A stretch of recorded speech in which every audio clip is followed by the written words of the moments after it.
Okay, today we're going to do a video about introduction to gilding. It'll be about silk screening, it'll be about the tools we use, and a few techniques. So here we go. In order to snap a line thoroughly and easily, put that line right where your fingernail ends. That way you can control it exactly when you're putting this there. You don't want to be holding it, it'll move all over. So we'll chalk this thing up.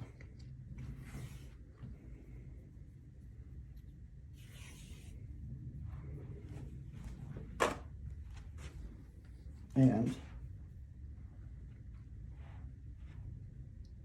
make sure it's in there. Okay. Accurate. Accurate. See, in order to make this not slide around, you need that locked in like that. All right, holding still.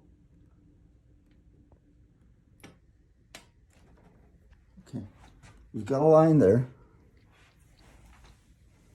Well, that's why I use button and carpet thread or upholstery thread. It's extremely strong. I've snapped lines that are probably at least 30 feet long by using tape and another way of attaching, stretching it out. We've got all these windows like in the Merchandise Mart in Chicago that are all glass. They want a row of lettering, repeat, dead straight. Right. And trying to do that by measuring off the floor in each window ain't gonna happen. However, if you've got a line 30 feet long, you can go and set things up. Okay, boys and girls, moms and dads, comrades. What we're gonna do now is we're gonna set up like we're gonna silk screen on the second surface of some glass, meaning the lettering on this side is gonna read backwards. From the street side, it'll say Union Station. So I already snapped a line here so I can position this artwork. And now I'm going to put this artwork lined up with the snap line, and we'll get this accurately on. Now I've got the cross lines here, so I can just aim right in on that snap line. Okay, we'll knock that down, knock that down. We'll just put 4 pieces of tape on right now, and then we're going to clean the window again because it's already been cleaned twice with Von Ami, and now we're going to clean it once more. And this is 91% alcohol, isopropyl alcohol. This window is really, really clean. Nothing is going to stick to this window except ink. All right, that is where this lettering is going to be printed. Now, what we'll do is we're going to pretend that we can just line the screen up with this and print it. If we had to put this artwork on the outside so we could lay leaf on this, what we would do is we would mark where this screen is. A couple of ways of doing it. You can cut the tape so that when you take this artwork outside, you line up the tapes, tape it down. Or you can mark the artwork with a Stabilo or a Staedtler pencil, and then go outside,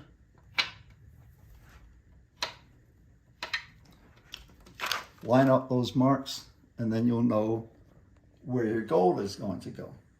But we're not doing that. We're just going to pretend we're going to print right on this window, right here, with ink. So, in order to print there, we need to put our screen there accurately. And to do that, what we're going to use are 3 blocks with double-sided.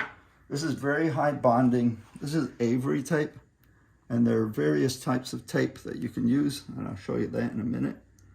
This is tape that's a 1/16 of an inch thick.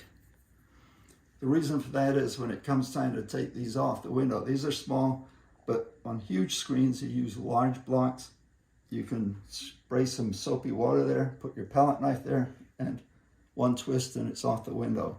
What we have here is the artwork is on the window where you want to make a print.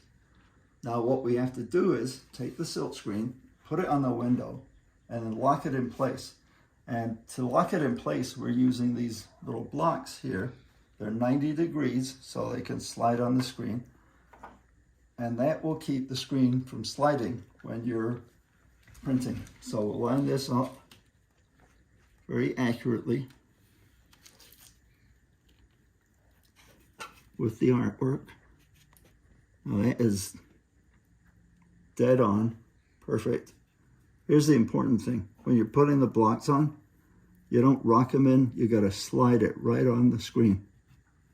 So that screen isn't gonna move, it's gonna stay there. After you've got your first block down, double check to make sure you're still accurately in place. Here goes your next one. Right straight in. Now this one is simply to hold the screen in place. When you put, whoops. I slid it. When you pull the artwork and pull the squeegee, straight there, okay. All right. So now you know that where that artwork is and where you screen, that's where the print is going to be. So now what we can do is, we're prepared, we can remove the artwork, put it in storage.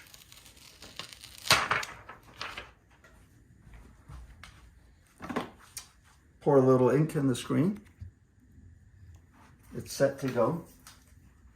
The trough is down there so that if you're tipping it up or moving around, nothing's going to fall on the floor. So to print, get some ink, flood the screen back to the beginning, put your screen up at the window. Now depending on how big the screen is, you can either hold it, there's already ink flooded there, you pull the squeegee. Now look at how this squeegee moves in and out. That screen is not printing and staying there. The ink is being pushed through, and then as it goes through, the screen is snapping off the window. So it is not a contact print. There are offsets on the screen which hold the actual screen face away from the window and gives you that springiness to the screen when you're actually printing. So again, pushing it in and it bounces out. So the screen isn't sitting there when you print. You're pulling and there's your print. Then you can clean up. Now, these troughs are really so simple to make. It's just masking tape or whatever tape you would like. And I'll show you quickly how to set that up. In general, when I was preparing screens, I used plain old masking tape. And I'd put tape all the way around the edge so that when you're working with the screen and you've used it, you don't have ink going under the frame, making it a real problem to clean up. So it's just a matter of putting the tape in, real simple, go all the way around. I'll do a couple of these.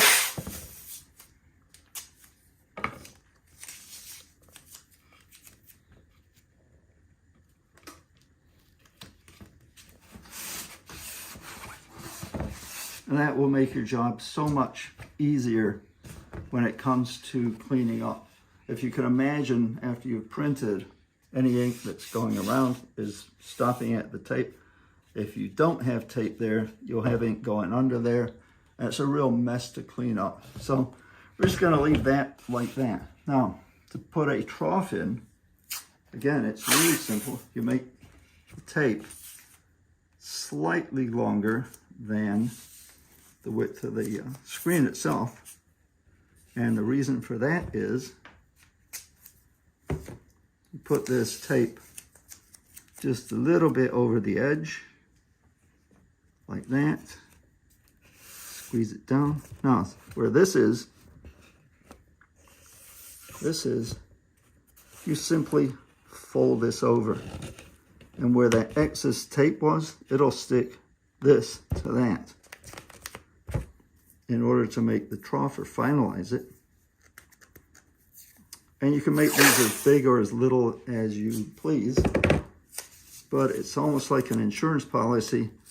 So if you're on location and somebody's got a fancy floor or carpet,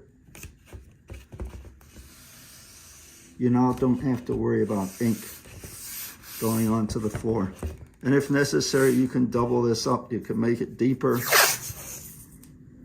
which I've done plenty of times. Again, we're just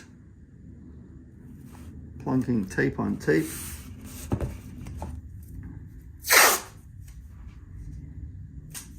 It's a very cheap insurance policy against people complaining about what you've done to their fancy carpets.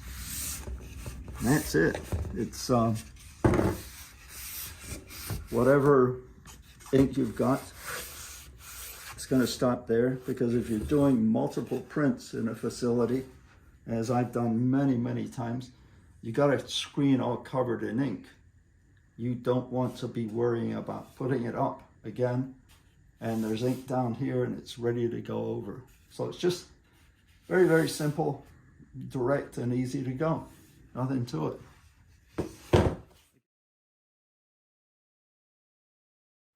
And that's it. In order to get these blocks off the window, when they're small, you can just snap them off and then use your 2-inch razor with a little soapy water, and these will come right off. When you're using big blocks, and I've silk screened very large screens on my own, using this method, no trouble whatsoever. If you got a trough, and just give yourself time to move reasonably quickly, but not rushing, you can pull a screen, flood it, get it up there, pull the screen, and you're done without any issue. So in order to remove those blocks, what I recommend is soapy water, a little soapy water. Where's that razor? Do not ever use a razor without a handle. These are dirt cheap. Razors can, if they snag on something, do a complete 180 on you, and it will go right in your thumb. I've had it happen to me, and I've had friends did the same thing. I thought I was an idiot. I am, but they're just as dumb. Anyway, soapy water.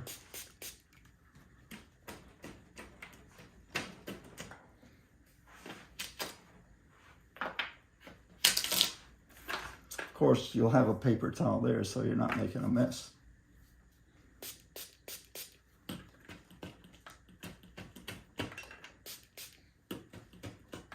It's just easier than trying to pick it or use it without the soapy water. Just makes